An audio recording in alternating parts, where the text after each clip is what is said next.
out her arm, thumping Richie across his chest.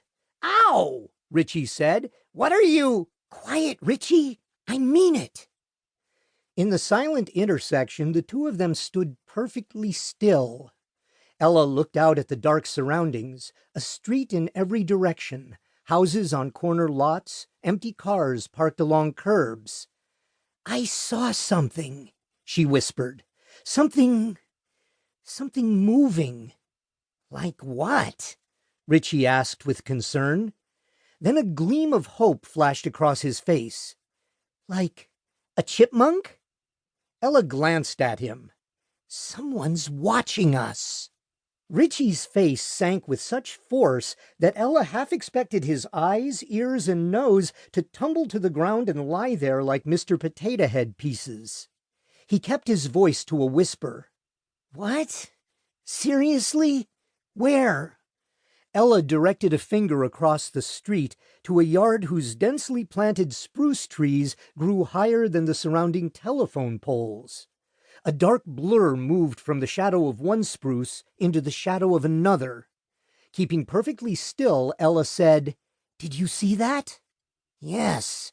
What was it?" After a moment of silence, Ella delivered the simple truth. "It was him." Every cell in Richie's body froze. Finally he said, "If by him you mean Mr. Peters checking his mail, then I'm cool with that. But if you're talking about... It's the same guy I saw standing in your neighbor's yard, Richie, the night I woke you up to sneak into the zoo. And it's the same guy Tank was talking about, the man who lives in the shadows, who is the shadows." Ella recalled their first meeting with Tank, the enormous Clarksville Zoo security guard formerly known as Mr. Pangborn. Her memory restored an image of the man looming above the scouts, his bald head shining, his muscular arms crossed as he spoke for the first time of the Shadowist, the near-mythical man who was hunting for the secret zoo. Now the scouts stared into the shadows of the yard. Besides swaying branches, there was no movement. If a man had been there, he was gone now. "Come on," Ella said. "Let's get out of here." And the two of them did, as fast as they could. Chapter 1. A Decision at Pizzeria.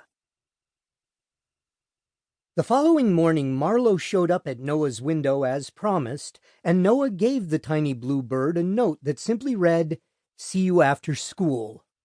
Clutching the paper in his little talons, Marlowe flew across Noah's yard, which backed against the Clarksville Zoo, then darted over the high wall. Within minutes, the kingfisher would find a hidden tunnel to the secret zoo, pass through it, and deliver the note to Mr. Darby. At 3:30 that afternoon, the scouts headed to Pizzeria. They had more than 2 hours before any of their parents would return home from work. Plenty of time, since their houses were next to the zoo. On the way, Ella and Richie shared again their account of someone watching them from the shadows on their walk home. Megan and Noah listened to it all, just as frightened as they had been the first time. At Pizzeria, the foursome pushed through the big double doors and walked in side by side.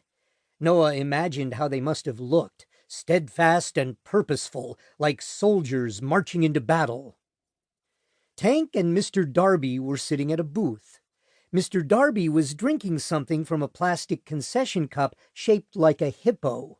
The cup looked out of place against Mr. Darby's long gray beard and serious demeanor. Mr. Darby had traded his usual velvet trench coat for common pants and a sweater.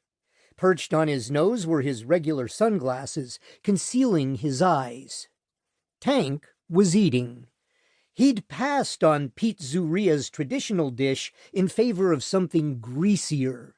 In front of him was a wobbly stack of cheeseburgers and a mountain of French fries. His enormous arms bulged as he fed fries into his mouth.